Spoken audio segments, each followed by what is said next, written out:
I will discuss here the energy levels which we used at a number of places. So what is the simple definition of the energy levels? As you know, the basic atomic structure in which the central part is the nucleus and electrons revolve around it with different energy. So in each cell, that is the first one is the K cell, the second one is the L cell, next one, the third one is the M cell, and this particular fourth number is the N cell. So here N represent the cell number. So first, second, third, and this one is the 4. Number of orbitals in each cell is first s orbital in K cell, s and p orbitals into the L cell, spd orbitals into the M cell, spdf orbitals are into the N cell, that is the of number 4.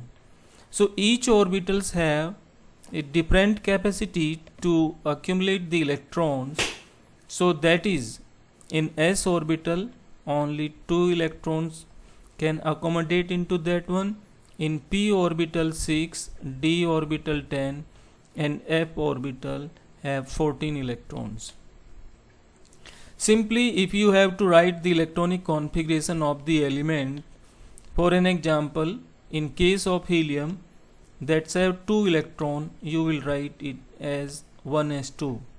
In case of carbon atom that have 6 electrons, Z is equal to 6, that means atomic number. So 2 electrons are in first cell and 4 electrons are into the second cell. They are distributed 2 in s orbital and 2 in p orbital. Next one is the example of neon, which have Z is equal to 10 atomic number.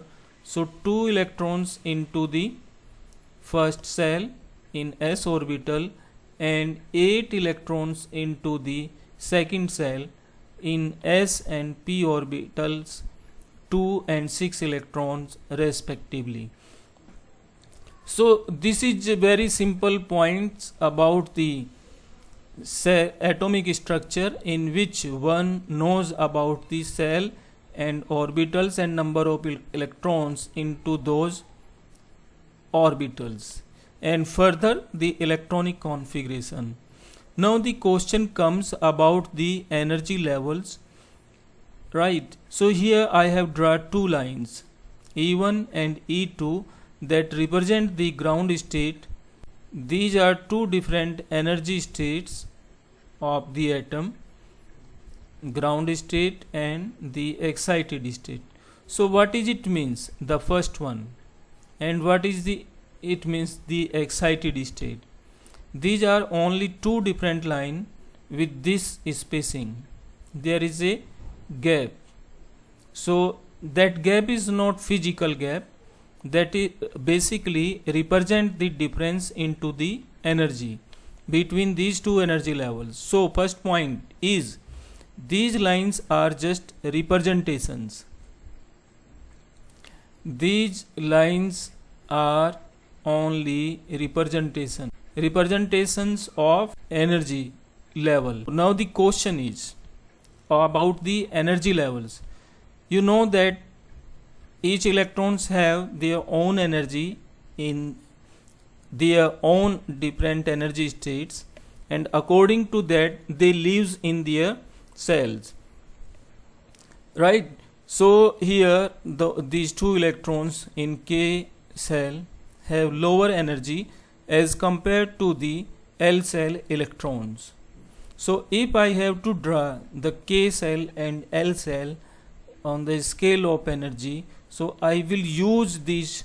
The first one is for K cell and second one for the L cell. So this energy of the K cell is lower as compared to the L cell, right? Further, as we move towards the higher cells, the energy of the electron will be higher. Right, so in higher energy state, electrons which remains into that, their energy will be high. So it means the energy levels are just representation of the cells in case of atomic structure. But microscopically, you know that electrons lives into the orbitals. So orbital can also be represented by the energy levels. So I am telling here that the cells in atom and orbitals into that can be represented by the energy levels. So energy states and the energy levels represents the either cell or orbitals in the. So now we have the idea of energy state and levels that basically represents the either cell or orbital in the atom. So if I draw a line here that correspond to E1 and second line is correspond to the E2, E2 is greater than E1. And these are only representations. There is no physical space in between the E1 and E2. Right? These are not any physical lines. These are only the representation for the energy states. Right? In which the electron exists. Number 2, there is no physical gap. Here E1 and E2 are just the energy states, energy levels for the electrons, energy states or levels. So this concept we will use into the laser.